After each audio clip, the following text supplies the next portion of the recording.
mendukung dalam artian elektabilitas. Yang kedua, memperkuat soliditas koalisi. Yang ketiga, membantu efektivitas di dalam menjalankan pemerintahan. Nah, ini ada tambahan yang keempat. Keempat nih.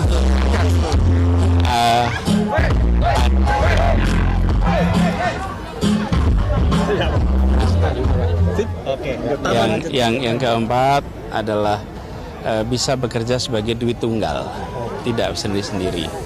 Dan barangkali ada tambahan yang kelima, sepaham dalam misi untuk perubahan. Yang muncul nama-nama ada AHY, ada Ridwan Kamil, ada Khofifah, ada Ahmad Heriawan. Saya melihatnya Khofifah yang paling cocok. Kenapa? Pertama, dia mewakili suara NU. Dari suara-suara Nahdliyin itu paling tidak ya akan diambil oleh Khofifah. Kalau saya berpegang pada yang tadi tuh, terserah yang mau diusung siapa gitu atau yang mau diumumkan siapa, tapi dia harus mampu menahan cobaan-cobaan sebagai cawapres koalisi perubahan yang dipersepsikan bukan melawan ya, oposisinya rezim gitu. Jadi dia mesti kuat tuh. Jadi siapapun nanti yang didorong ya. Cocok. Jadi kalau dari segi gender gitu ya, Pak Anies Baswedan laki-laki mewakili dari katakanlah Islam modernis dan nasionalis begitu. Yang kedua, Bu Khofifah dari kalangan santri gitu. Dan jadi sangat cocok dari kalangan Nahdliyin. Ya katakanlah walaupun memang NU tidak bisa dikatakan lagi sebagai tradisional, tapi ya itu sudah menjadi sebuah kecocokan.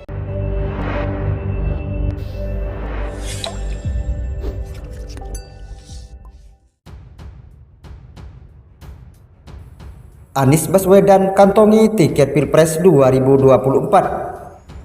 Siapa pantas jadi cawapres? Jakarta Kompas.com. Jalan Anies Baswedan menuju panggung pemilu presiden atau Pilpres 2024 kian terbuka lebar. 3 partai politik yakni Nasdem, Demokrat, dan Partai Keadilan Sejahtera atau PKS telah menyatakan dukungan untuk mantan Gubernur DKI Jakarta itu untuk maju sebagai calon presiden atau capres. Kini, peresmian koalisi ketiga partai tinggal menunggu waktu. Bersamaan dengan itu, tanda tanya sosok calon wakil presiden atau cawapres pendamping Anies juga kian mengemuka.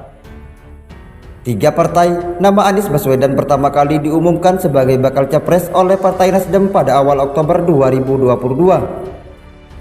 Sebelumnya, Partai Besutan Surya Paloh tersebut membidik 3 nama kandidat capres yakni Anies, Gubernur Jawa Tengah Ganjar Pranowo, dan Andika Perkasa yang saat itu masih menjabat sebagai Panglima TNI.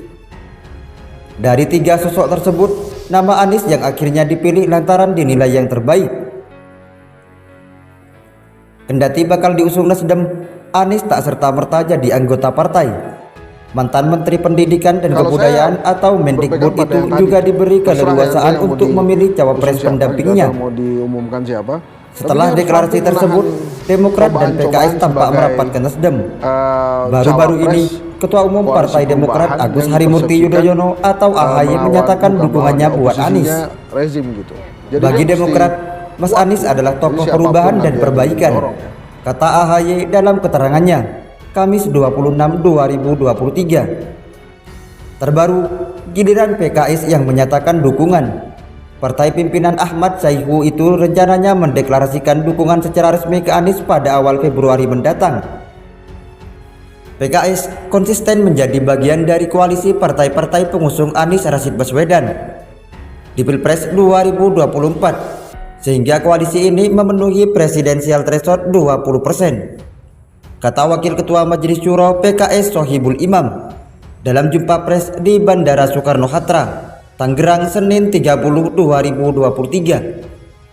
PKS pun menyatakan dalam waktu dekat partainya bersama Nasdem dan Demokrat akan bertemu untuk membahas kesepakatan koalisi perubahan.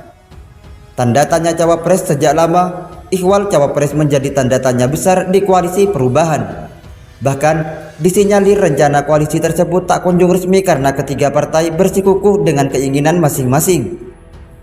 Demokrat ngotot mengajukan nama ketua umumnya, yaitu Agus Harimurti Yudhoyono atau AHY sebagai calon RI 2. Sementara PKS ingin supaya mantan Gubernur Jawa Barat yang juga Wakil Ketua Majelis Syura PKS Ahmad Heriawan atau Aher yang mendampingi Anies. Di sisi lain, Nasdem ingin supaya sosok cawapres kader ketiga partai. Hal ini demi mengutamakan prinsip keadilan.